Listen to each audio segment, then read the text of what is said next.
Welcome વિદ્યાર્થી મિત્રો, chemistry with બીકે રાજનમાં આપનું હાર્દિક સ્વાગત છે। આપણે વિદ્યુત રસાયણની વાત કરી હતી। વિદ્યુત રસાયણમાં આપણે નશનું સમીકરણની તારવણી કરી, નશના સમીકરણના આધારે દાખલા જોયા। હવે આજનો અગત્યનો ટોપિક છે એ નશના સમીકરણ ઉપરથી સંતુલન અચળાંક કેવી રીતે મેળવી શકાય। તો હવે આપણે વિદ્યાર્થી મિત્રો આ સમજી લઈએ। નષ્ટના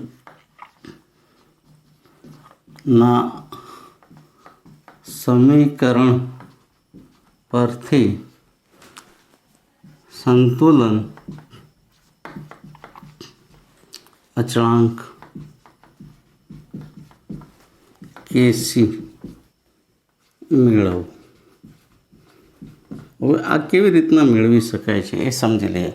વિદ્યાર્થી મિત્રો, નશનું સમીકરણ ખૂબ જ અગત્યનું છે। નશના સમીકરણ પરથી આપણે સંતુલન અચળાંક ગણી શકીએ છીએ, પણ એ કેવી રીતના મેળવી શકાય છે એના વિશે આપણે ચર્ચા કરીએ।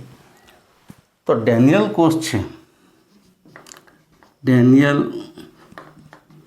કોષ એ ડેનિયલ કોષનો વિદ્યુત પ્રવાહ બંધ કરી દેવામાં આવે તો નીચે મુજબ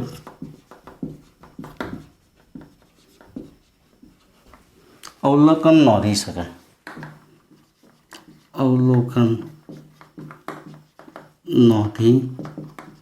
શકાય। છે। તો વિદ્યાર્થી મિત્રો, જે ડેનિયલ કોષ છે, ગેલ્વેનિક કોષ છે, એનો વિદ્યુત પ્રવાહ બંધ કરી દેવામાં આવે તો આપણને નીચે મુજબના અવલોકન જોઈ શકાય છે, નોંધી શકાય છે। તો પ્રક્રિયા દરમિયાન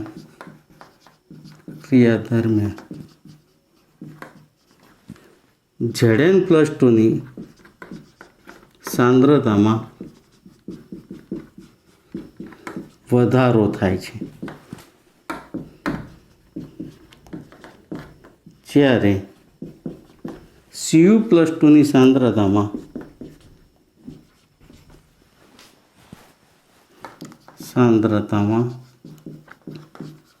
ઘટાડો થાય છે। આમ Zn+2 ની સાંદ્રતા વધતી જશે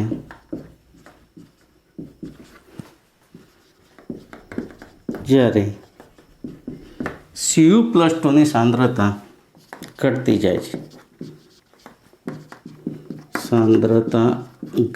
જાય છે, તો વિદ્યાર્થી મિત્રો, અહીંયા Zn+2 ની સાંદ્રતામાં વધારો થાય છે અને Cu+2 છે એ Cu+2 ની સાંદ્રતામાં ઘટાડો થાય છે। એટલે કે Zn+2 ની સાંદ્રતા વધતી જાય છે અને Cu+2 ની સાંદ્રતા ઘટતી થાય છે। હવે એક સમય એવો આવે છે, અહીંયા વોલ્ટેજ પણ ઘટતો જાય છે,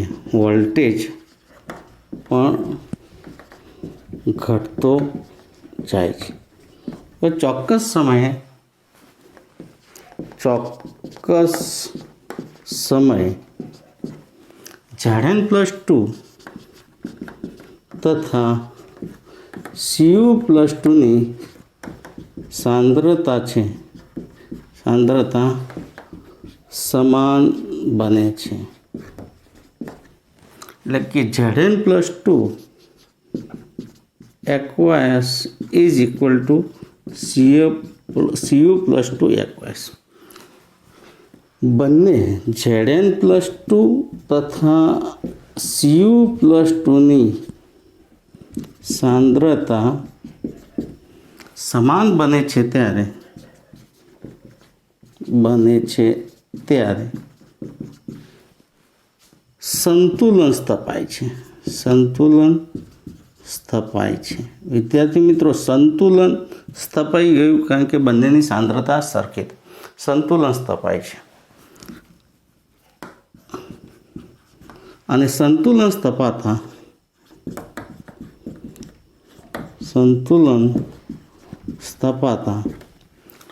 વોલ્ટેજ છે એ વોલ્ટેજ શૂન્ય થાય છે,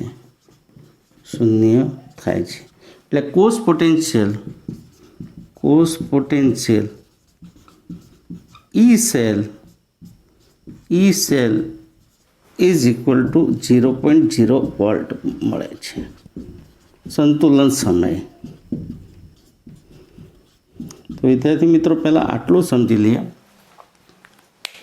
કે નસ્ટના સમીકરણ પરથી સંતુલન અચળાંક કેસી મેળવવો છે તો ડેનિયલ કોસનો વિદ્યુત પ્રવાહ બંધ કરી દેવામાં આવે તો આપણને બે અવલોકનો જોવા મળે છે. એક Zn+2ની સાંદ્રતામાં વધારો થાય છે અને Cu+2ની સાંદ્રતામાં ઘટાડો થાય છે. આમ Zn+2ની સાંદ્રતા સમય જતાં વધતી જાય છે, જ્યારે Cu+2ની સાંદ્રતા સમયની સાથે ઘટતી જાય છે અને વોલ્ટેજ પણ ઘટતો જાય છે. પણ ચોક્કસ સમય એવો આવે છે કે Zn+2 અને Cu+2ની સાંદ્રતા સમાન બને છે. Zn+2 અને Cu+2ની સાંદ્રતા સમાન બને એટલે કે Zn+2 તથા Cu+2ની સાંદ્રતા જ્યારે સમાન બને છે ત્યારે સંતુલન સ્થપાય છે. તો સંતુલન સમયે Zn+2 અને Cu+2ની સાંદ્રતા સમાન બની જાય છે અને સંતુલન સ્થપાતા વોલ્ટેજનું મૂલ્ય પણ શૂન્ય થાય છે. એટલે cos potential E cell equal to 0.0 volt મળે છે. વિદ્યાર્થી મિત્રો, અહીંયા હવે આપણે નસ્ટનું સમીકરણ જોયું છે ડેનિયલ કોસ માટે. દાખલા તરીકે Zn સોલિડ Cu+2 aqueous એમાંથી બને છે Zn+2 aqueous અને Cu સોલિડ. ઓકે, હવે વિદ્યાર્થી મિત્રો આ ડેનિયલ કોસની પ્રક્રિયા જ છે. Znમાંથી Zn+2 બન્યું, Cu+2માંથી Cu બન્યું. આના માટે નસ્ટનું સમીકરણ શું થાય છે તો E cell is equal to E0 cell minus RT upon NF into natural log of Zn+2 aqueous upon Cu+2 aqueous. વિદ્યાર્થી મિત્રો, અહીંયા આપણે જોયું છે કે ઈ સેલ ઇક્વલ ટુ 0 છે. તો અહીંયા આપણે ઈ સેલ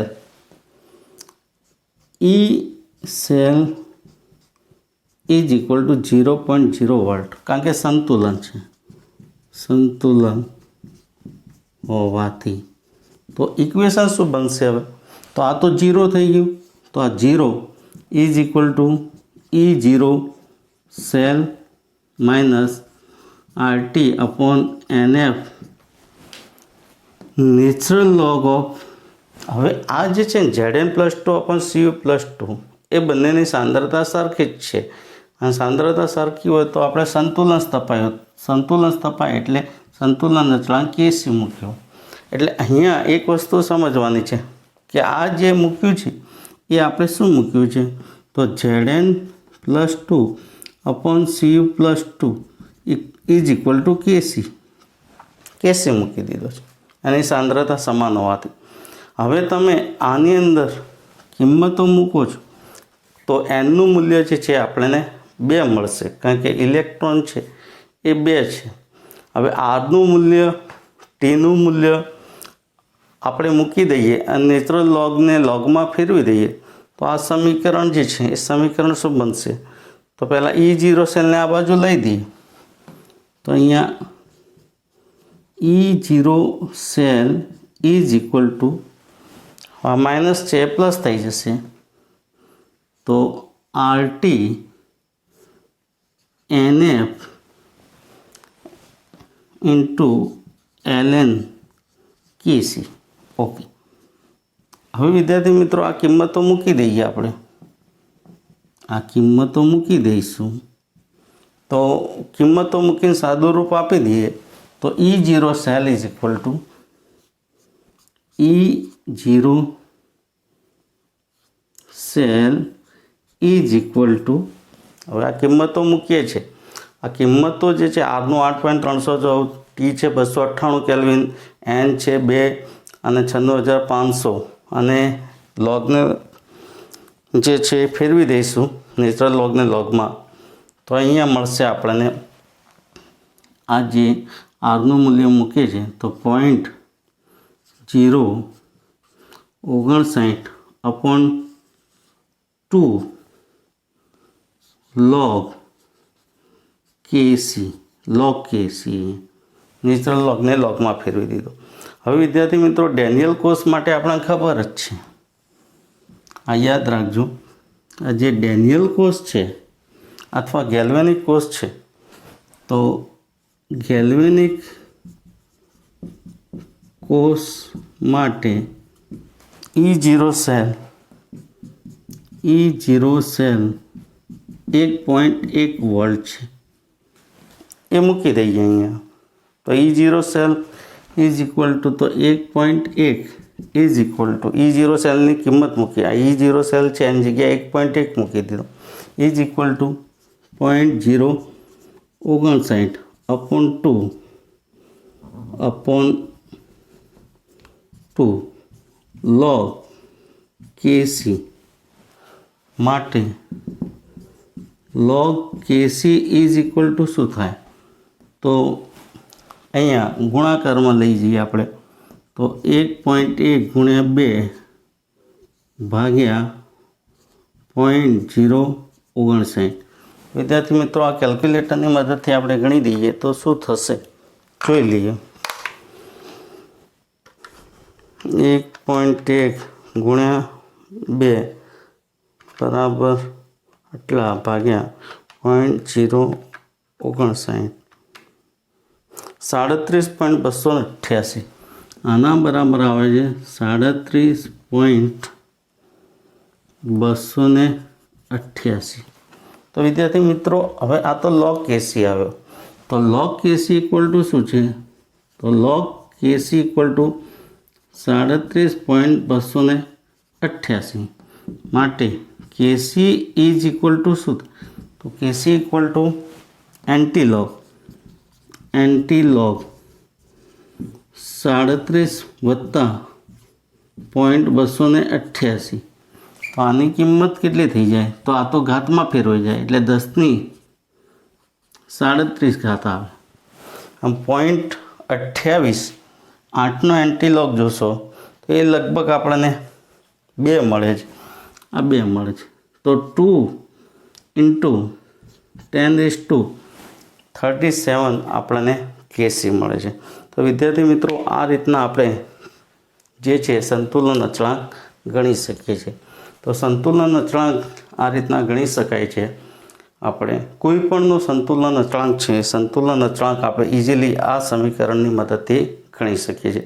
આમ સંતુલન અચળાંક માટેનું મુખ્ય સૂત્ર છે, મુખ્ય સૂત્ર આ છે જે આપણે અહીંયા આ જે E0 છે મુખ્ય સૂત્ર આ છે, એનું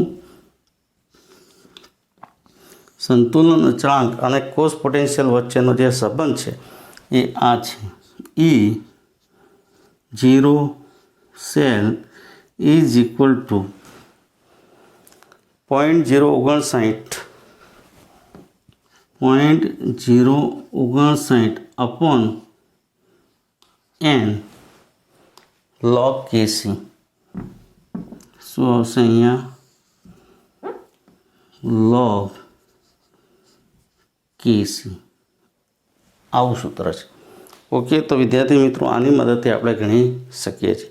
ઓકે, આપણે કેટલાક એક્ઝામ્પલ એવા લઈએ છીએ કે એક્ઝામ્પલ લઈને સાબિત કરી શકીએ કે સંતુલન અચળાંક કેવી રીતના ગણી શકાય. ઓકે, તો આ રીતના આપણે ગણી દીધો છે. હવે એક એક્ઝામ્પલ છે, એક્ઝામ્પલ જોઈ લઈએ સંતુલન અચળાંક ગણવાનો. પરીક્ષામાં વિદ્યુત રાસાયણિક કોર્સમાં આપણને સંતુલન અચળાંક ગણવાનું પણ પૂછાય છે. તો આપણે ચોપડીમાં જે ઉદાહરણ આપ્યા હોય અને ચોપડીમાં જે સ્વાધ્યાયમાં આપેલા હોય એવા દાખલાઓની પ્રેક્ટિસ કરીશું તો આપણને આવા સંતુલન અચળાંક શોધવાના દાખલા છે એ ઇઝીલી આવડશે. વિદ્યાર્થી મિત્રો, હવે આપણે સંતુલન અચળાંક ગણવાનો એક દાખલો જે છે એની રકમ લખું છું અને પછી એ દાખલો આપણે ગણી શકીશું. કેવી રીતના ગણાય? ઓકે, જોઈ લઈએ. રકમ આપણે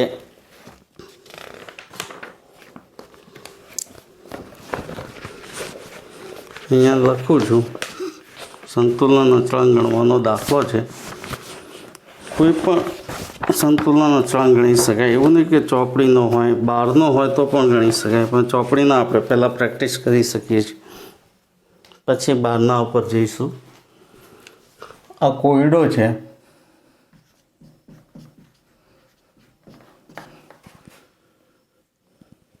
.2. હવે એમાં લખ્યું છે CU solid plus 2Ag plus aqueous 2Ag plus aqueous એમાંથી બને છે Cu પ્લસ 2 એક્વાયસ અને 2Ag સોલિડ. ઓકે વિદ્યાર્થી મિત્રો, પ્રક્રિયા માટે સંતુલન અચળાંક ગણો.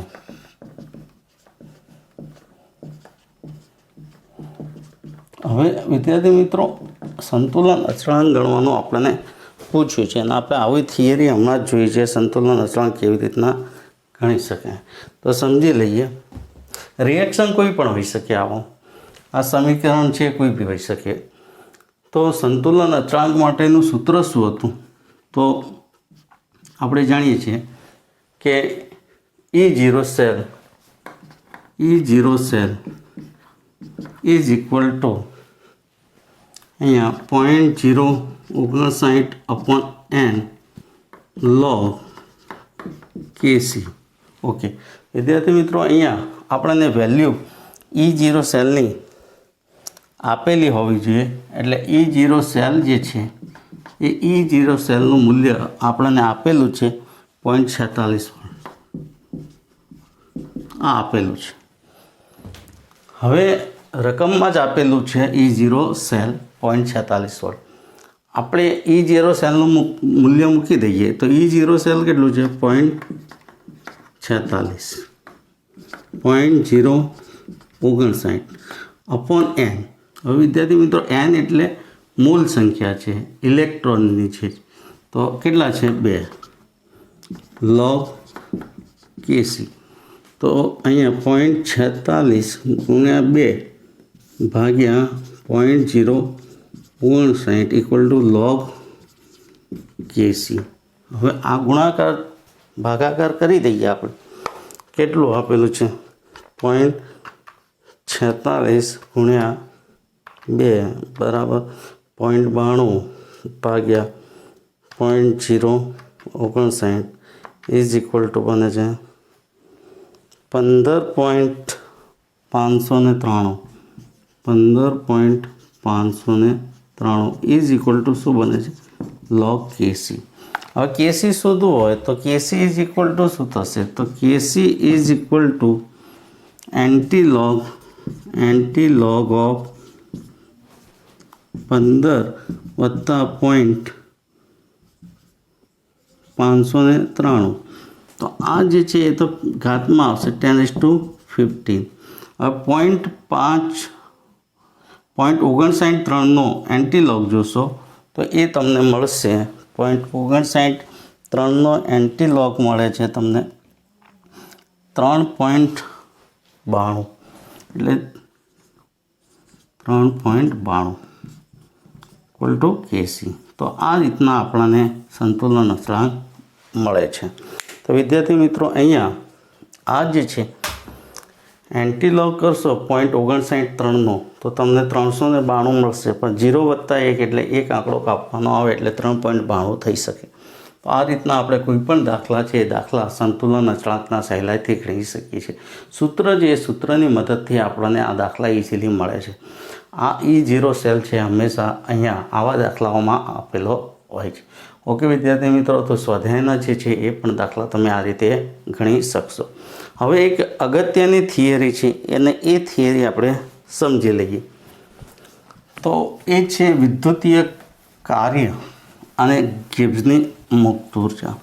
તો હવે પછીનો જે ટૉપિક છે એ થોડોક અગત્યનો છે, જેમાં ઉષ્માગતિશાસ્ત્રનો ઉપયોગ પણ આવે છે. એટલે હવે આપણે નવા ટૉપિક તરફ જઈએ છીએ. નવા ટૉપિકનું નામ છે વિદ્યુત રાસાયણિક કોષ પ્રક્રિયા અને પ્રક્રિયાની ગિફ્ટ ઉર્જા. ઓકે, આપણે આ સમજવાનું છે વિદ્યાર્થી મિત્રો. વિદ્યુત રાસાયણિક કોષ અને પ્રક્રિયાની ગિબ્સની મુક્ત ઉર્જા.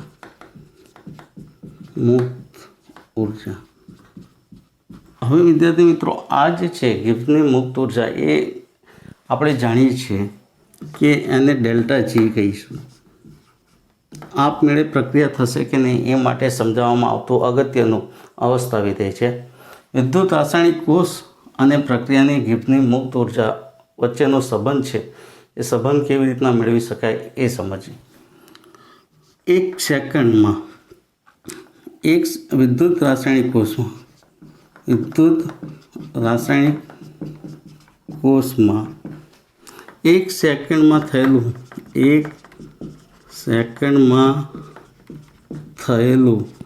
વિદ્યુતીય કાર્ય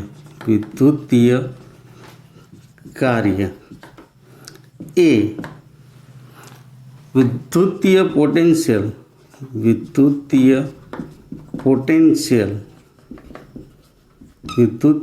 પોટેન્શિયલ તથા કુલ વિદ્યુત ભારના ગુણાકાર બરાબર હોય છે. ગુણાકાર જેટલું હોય છે, જેટલું એટલે કે એના બરાબર હોય છે. આ ખાસ યાદ રાખજો. વિદ્યુત રાસાયણિક કોષમાં એક સેકન્ડમાં થયેલું વિદ્યુતીય કાર્ય એ વિદ્યુતીય પોટેન્શિયલ તથા કુલ વિદ્યુત ભારના ગુણાકાર જેટલો હોય છે. હવે વિદ્યુત રાસાયણિક કોષમાં થતું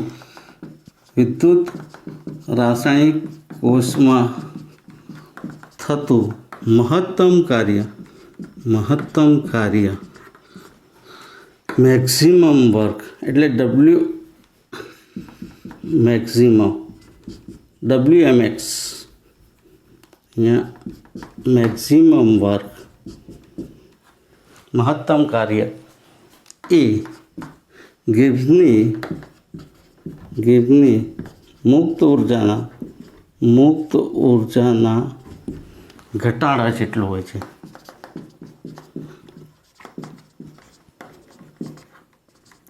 એટલે કે ડેલ્ટા, આમ તો WMX equal to maximum work is equal to minus delta G. માટે કહી શકાય કે delta G is equal to minus delta maximum work. Delta G minus હોય ને તો પ્રક્રિયા આપમેળે જ થાય. Delta G is equal to minus ઋણ હોય તો પ્રક્રિયા આપમેળે થશે. પ્રક્રિયા આપમેળે થાય. આ ઉષ્માગતિશાસ્ત્ર છે એનો નિયમ છે કે આપમેળે થતી પ્રક્રિયાઓમાં, જે આપણે ઉષ્માગતિશાસ્ત્રના બીજા નિયમ તરીકે ઓળખીએ છીએ, આપમેળે થતી પ્રક્રિયામાં ગિબ્સની મુક્ત ઉર્જા ઘટે છે. પ્રણાલીની જે એન્ટ્રોપી છે એન્ટ્રોપી વધે છે.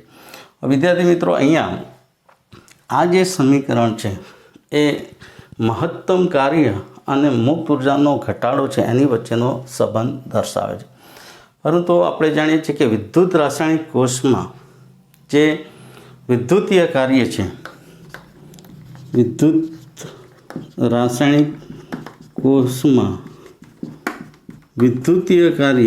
વિદ્યુતીય કાર્ય WMX ઇક્વલ ટુ આપણને મળે છે NFE સેલ. આટલું મળે છે. મેક્સિમમ વર્ક છે એ આપણને આટલું મળે છે NFE સેલ, જ્યાં N છે મોલ સંખ્યા છે, ઇલેક્ટ્રોનની સંખ્યા, ઇલેક્ટ્રોનના મોલ, એફ છે એ વિદ્યુત ભાર છે, કુલમ વીજ ભાર 96,500 કુલમમાં. ઈ સેલ છે વિદ્યુતીય પોટેન્શિયલ આ છે. તો વિદ્યાર્થી મિત્રો WMX ઇક્વલ ટુ તો NF ઈ સેલ છે. આ કિંમત છે અહીંયા મૂકી દઈએ તો શું થશે? તો આપણે જાણીએ છીએ કે આની કિંમત આમાં મૂકી દઈએ, આ સમીકરણમાં મૂકી દઈએ તો WMX આપણે ખબર છે કે WMX equal to minus delta G માટે અહીંયા શું થશે? NF E cell is equal to minus delta G. Okay, હવે આપણે ડેલ્ટા જીને જો ધન કરીએ તો આ શું થાય? Delta G equal to minus NF E cell. તો આ જે સમીકરણ છે એ કોની વચ્ચેનું આવ્યું? જે આ સમીકરણ છે વિદ્યાર્થી મિત્રો, એ સમીકરણ આપણને જે મળ્યું છે આયુર્વેદ સમીકરણ, એ સમીકરણ શું છે? ગિબ્સની મુક્ત ઉર્જા અને જે કોષ પોટેન્શિયલ વચ્ચેનો સંબંધ બતાવે છે. ગિબ્સની મુક્ત ઉર્જા અને કોષ પોટેન્શિયલ વચ્ચેનો સંબંધ છે આ ઉપરોક્ત સમીકરણ. આ સમીકરણ એક છે વિદ્યુતીય કાર્ય અને કોષ પોટેન્શિયલ વચ્ચેનો સંબંધ. આ સમીકરણ બે છે એ સમીકરણ બે જે છે એ ગિબ્સની મુક્ત ઉર્જા અને વિદ્યુતીય પોટેન્શિયલ વચ્ચેનો સંબંધ દર્શાવે છે. હવે વિદ્યાર્થી મિત્રો અહીંયા આપણે ડેનિયલ કોષની વાત કરીએ તો ડેનિયલ કોષમાં શું છે કે Zn સોલિડ Cu+2 aqueous એમાંથી બને છે Zn+2 aqueous અને Cu સોલિડ. તો અહીંયા n બરાબર 2 આવે છે. આ મૂકી દઈએ તો અહીંયા ડેલ્ટા જી ઇક્વલ ટુ શું થશે? તો delta G equal to minus 2F અહીંયા માઇનસ 2F ઈ સેલ મળે છે. પરંતુ પ્રમાણિત હોય, વિદ્યુત રાસાયણિક કોષ પ્રમાણિત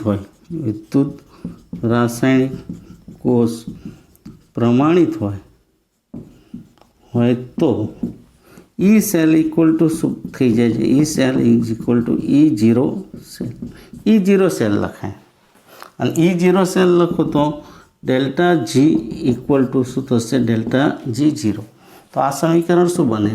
delta G0 equal to minus 2F E0 cell. આ પ્રમાણિત માટે છે. પ્રમાણિત હોય ત્યારે આ પ્રકારની ઘટના જોવા મળે છે. હવે વિદ્યાર્થી મિત્રો અહીંયા જે સમીકરણ છે, ધારો કે આ સમીકરણ વિદ્યુત રાસાયણિક કોષના ડેનિયલ કોષ છે, આને 2 વડે ગુણી દઈએ તો 2 વડે ગુણીશું તો શું થશે? અહીંયા 2 વડે ગુણીએ તો 2Zn સોલિડ પ્લસ 2Cu+2 એમાંથી બનશે 2Zn+2 પ્લસ 2Cu સોલિડ એટલે n બરાબર 4 થશે.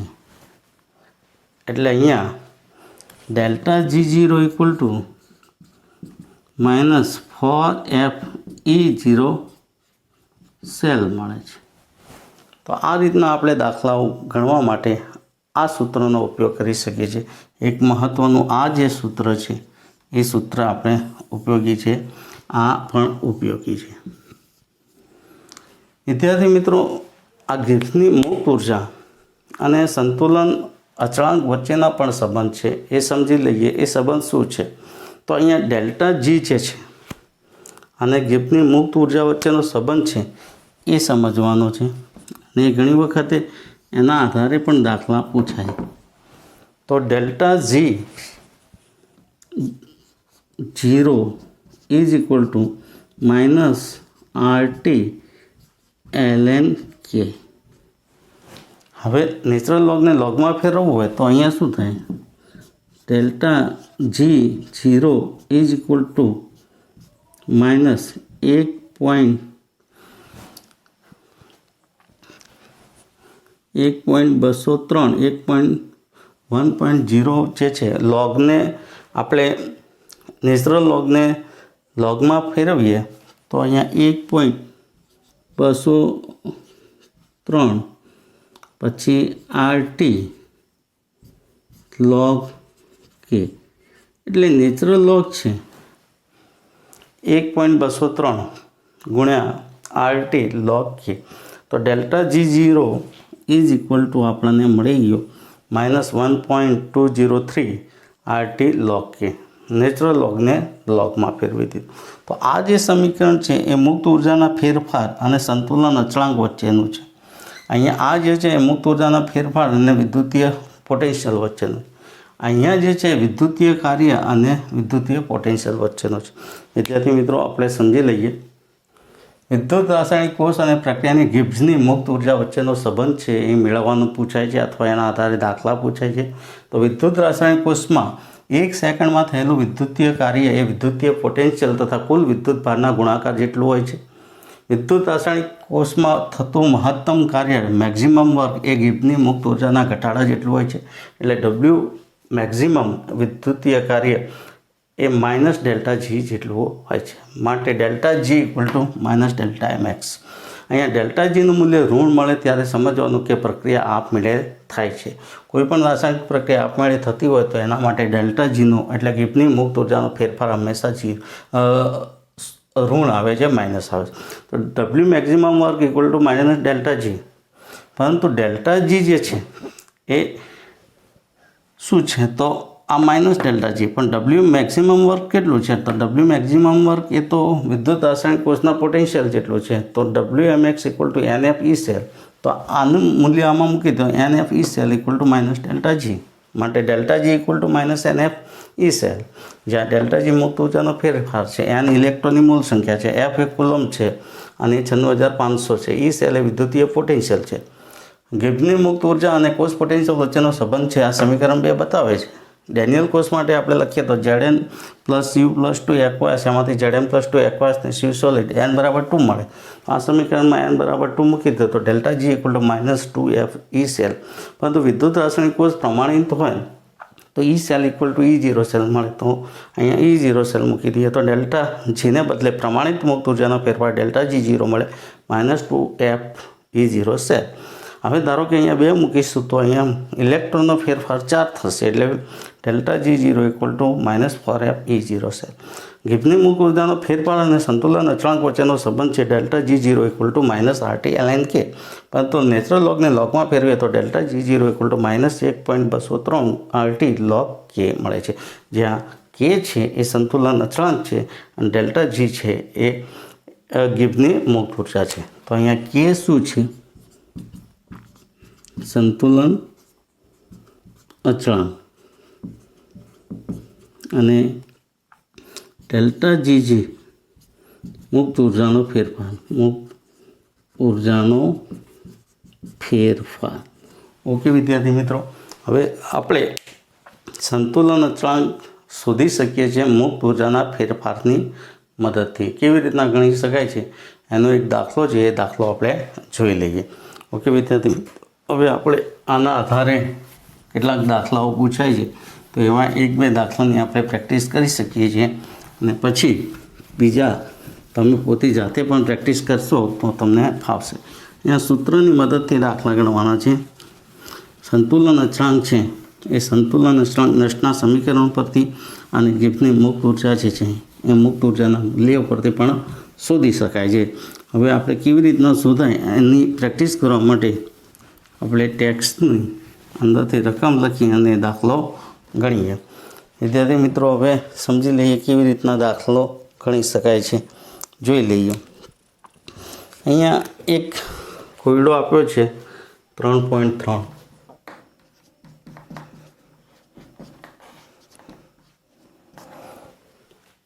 ડેનિયલ કોષ માટે પ્રમાણિત વિદ્યુતરૂપ પોટેન્શિયલ. ડેનિયલ કોષ માટે પ્રમાણિત વિદ્યુત ધ્રુવ પોટેન્શિયલ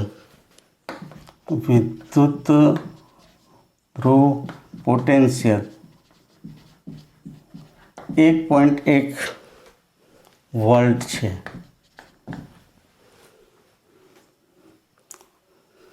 પ્રક્રિયા આપેલી છે Zn સોલિડ, આમાંથી Cu+2 એક્વાયસ, આમાંથી બની ગયું Zn+2 એક્વાયસ અને Cu સોલિડ। ઓકે, તો પ્રક્રિયા માટે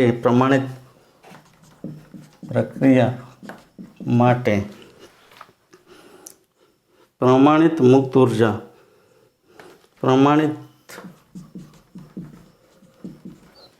ગિબ્સની મુક્ત ઉર્જા,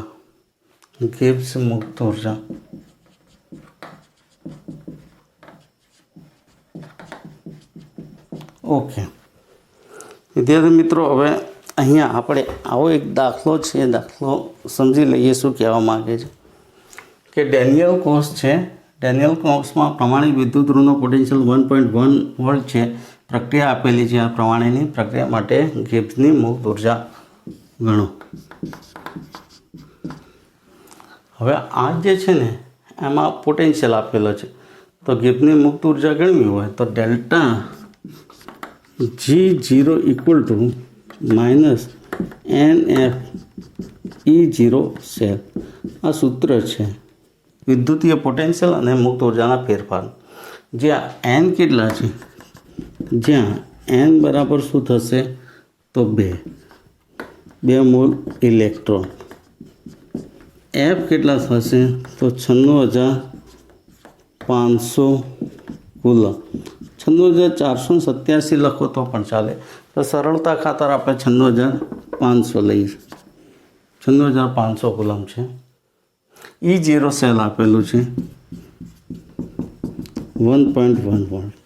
વિદ્યાર્થી મિત્રો બધું જ છે, તો આપણે ડેલ્ટા G0 શોધી શકીએ, તો એનું મૂલ્ય કેટલું તો -2 ગુણ્યા 96,500 ને E છે આ કુલમ, અને E છે E0 cell 1.1 volt coulomb volt. તો વિદ્યાર્થી મિત્રો આ બંનેનો ગુણાકાર કરીએ તો શું થાય છે, ગુણાકાર જોઈ લઈએ, તો 2 ગુણ્યા 96,500 ગુણ્યા 1.1 ઇઝ ઇક્વલ ટુ થાય છે 21,23,00 કુલમ વોલ્ટ। તો કુલમ વોલ્ટ એટલે જૂલ થશે, એટલે અહીંયા -21,23,00 જૂલ થશે। તો કિલો જૂલ કેટલા થાય, તો કિલો જૂલમાં ફેરવવું હોય તો આને 1000 વડે ભાગી દો, એટલે અહીંયા -212 પોઈન્ટ સમથિંગ આ જૂલમાંથી કિલો જૂલમાં ફેરવવું હોય, જૂલ રાખો કિલો જૂલ રાખો કોઈ ફેર પડશે નહીં। તો વિદ્યાર્થી મિત્રો અહીંયા તમને જવાબ જો કિલો જૂલમાં આપેલો હોય તો અહીંયા કિલો જૂલમાં આપણે ગણી શકીએ છીએ, જવાબ તમને જૂલમાં પણ આપે કિલો જૂલમાં પણ આપે તો આપણે અહીંયા ગણી શકીએ છીએ। તો ઓકે, તો આ જે છે, આ જે દાખલા છે આ જૂલમાં ફેરવી દીધો છે, આ રીતના મળે છે। હવે કિલો જૂલમાં પણ ફેરવી શકાય, કારણ કે 1 કિલો જૂલ બરાબર 1000 જૂલ થાય। હવે આપણે અહીંયા કેટલા છે જૂલ તમને આપેલા છે, તો આને 1000 વડે ભાગી દો। હવે 1000 વડે ભાગશો તો અહીંયા કેટલા છે જૂલ, 1000 જૂલ એટલે 1 કિલો જૂલ થાય, તો કેટલા છે તો -21,23,00 જૂલ, તો કેટલા ભાગી દો આને 1000 વડે, તો આને 1000 વડે ભાગી દેશો તો આ 1 2 અને અહીંયા એટલે -212.3 કિલો જૂલ જેટલો થાય છે। ઓકે વિદ્યાર્થી મિત્રો, હવે આ રીતના આપણે આ દાખલાઓ જે છે એ દાખલાઓ ગણી શકીએ છીએ। ચોપડીમાં ઉદાહરણના પણ આપેલા હોય છે, અથવા તો સ્વાધ્યાયમાં પણ આપેલા હોય છે એ દાખલાઓ તમે પ્રેક્ટિસ કરશો એટલે તમને ફાવશે. આમાં વિદ્યાર્થી મિત્રો કોઈ વધારે ગણવાની કંઈ જરૂર નથી. તમે આવા જાતે હું વધારે ગણીને બતાવીશ તો વેસ્ટ ઓફ ટાઈમ થશે. હવે તમારે પ્રયત્ન કરવા પડે કે કેવી રીતના દાખલા ગણાય, કારણ કે આપણે જે છે એ દાખલાઓ ગણાયા છે એ મેથડ છે અને મેથડ મહત્ત્વની છે. ભાઈ મેથડના આધારે વધારે તમારે પ્રેક્ટિસ કરવી હોય તો જાતે થોડાક દાખલા ગણશો અને છતાંય ખબર ના પડે તો તમે કહેશો તો આપણે સોલ્વ કરાવીશું. ઓકે વિદ્યાર્થી મિત્રો, તો આપણે આજે નષ્ટના સમીકરણ પરથી સંતુલન અચળાંકનું સૂત્ર અને ગિબ્સની મુક્ત ઉર્જા અને મહત્તમ કાર્ય અને વિદ્યુતીય પોટેન્શિયલ વચ્ચેના સંબંધો જોયા. ગિબ્સની મુક્ત ઉર્જા અને સંતુલન અચળાંક વચ્ચેનો પણ સંબંધ જોયો અને કેટલાક એના આધારે દાખલા પણ જોયા. હવે પછીના નેક્સ્ટ લેક્ચરમાં આપણે નવા ટૉપિકની ચર્ચા કરીશું. ઓકે, જે વિદ્યાર્થી મિત્રો નવા છે જેમને મારી ચેનલ સબસ્ક્રાઈબ નથી કરી તો એ વિદ્યાર્થી મિત્રો મારી ચેનલને સબસ્ક્રાઈબ કરી દેશે, બેલ આઇકોન લગાવી દેશે તો નવા વિડીયો તમને સતત જોવા મળશે અને આપણું કેમેસ્ટ્રી છે એ સતત ચાલુ ઓનલાઈનમાં રહેશે. Thank you.